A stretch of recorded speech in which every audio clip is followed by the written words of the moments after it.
फक्त 3 साहित्य आणि गुळाचा पाकही नाही, असे खमंग, कुरकुरीत, परफेक्ट आणि पौष्टिक राजगिरा शेंगदाण्याचे लाडू काही मिनिटातच तयार होतील की बाजारातील लाडू विसरून जाल.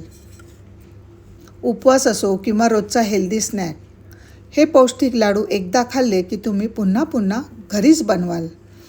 तर आज मी तुम्हाला अशी सोपी ट्रिक दाखवणार आहे की लाडू बांधताना ते कधीच फुटणार नाहीत आणि प्रत्येक वेळी अगदी परफेक्ट जमतील. चला तर मग सुरुवात करूया. लाडू करण्यासाठी इथे कढईमध्ये आपल्याला शेंगदाणे भाजून घ्यायचे आहेत.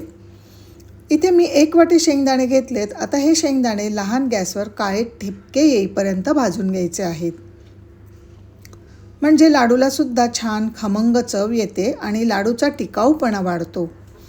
हे बघा, शेंगदाणे असे छान खरपूस भाजले गेलेले आहेत. गॅस लहान ठेवून भाजायला मला साधारण 5 ते 6 मिनटं लागली. साल तडकेपर्यंत भाजायचे, म्हणजे कच्चेपणा निघून जातो आणि लाडू लवकर खराब होत नाहीत. आता शेंगदाणे काढून संपूर्ण थंड करून घेऊ. सारख्याच कढईत 3 वाट्या राजगिरा लाह्या घेणार आहे. राजगिराच्या लाह्या तुम्हाला किराणा दुकानात सहज मिळतील. आता ह्या लाह्या मंद आचेवर आपल्याला फक्त गरम करून घ्यायच्या आहेत, कारण या आधीपासूनच थोड्या भाजलेल्या असतात, त्यामुळे जास्त भाजण्याची गरज नाही. छान कुरकुरीत व्हाव्यात म्हणून फक्त गरम करून घ्यायच्या. बघा, काही सेकंदच लाह्या गरम करून घेतल्या तर गॅस बंद करायचा आहे. यालाही काढून संपूर्ण थंड करून घ्यायचं. शेंगदाणेसुद्धा गार झालेत. थंड करून मी साल काढून घेतली.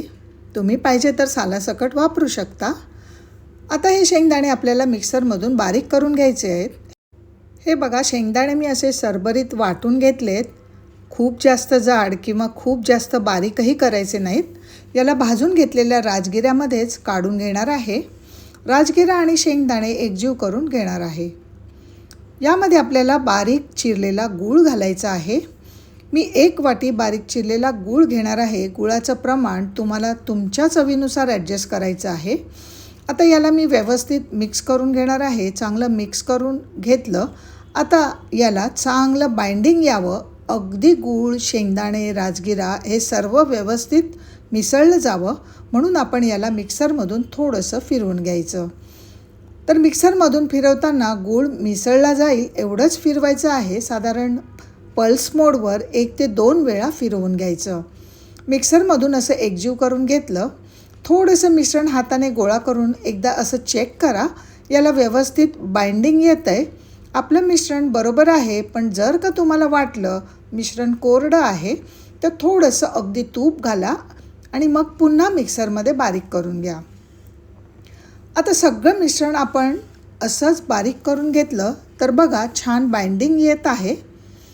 आता याचे आपण लाडू वळून घेऊया. तुम्हाला जर कुठल्याही स्टेजला वाटलं मिश्रण जर खूप कोरडं आहे तर लाडू वळता येत नाही आहेत, तर थोडासा गूळ वाढवा किंवा थोडंसं तूप घालून मिक्सरमधून फिरवा, म्हणजे अगदी सहज लाडू वळले जातात.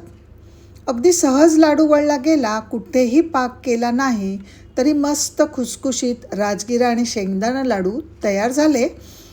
आणि हे लाडू जवळपास 2 महिने आरामात टिकतात.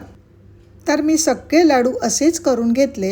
हे लाडू बनवायला अगदी अर्धा तास देखील लागत नाही. खुसखुशीत, कुठल्याही प्रकारचा पाक करायची झंझट नाही आहे. फक्त 3 साहित्य लागतात आणि मुख्य म्हणजे हे उपवासाला चालतात.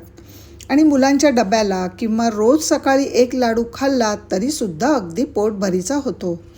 मी तुम्हाला तोडूनसुद्धा दाखवते. हे पहा, लहानांपासून मोठ्यांपर्यंत सगळ्यांना आवडतील असे खमंग, कुरकुरीत आणि पौष्टिक राजगिरा शेंगदाणा लाडूची रेसिपी खूप सोपी आहे. करून बघा आणि मला कमेंटमध्ये सांगा तुम्हाला कशी वाटली आजची रेसिपी. आवडली असेल तर एक लाईक जरूर करा. तर पुन्हा भेटूया अशाच एका नवीन व्हिडिओमध्ये. तोपर्यंत हेल्दी खा आणि स्वस्थ रहा. धन्यवाद. श्री स्वामी समर्थ.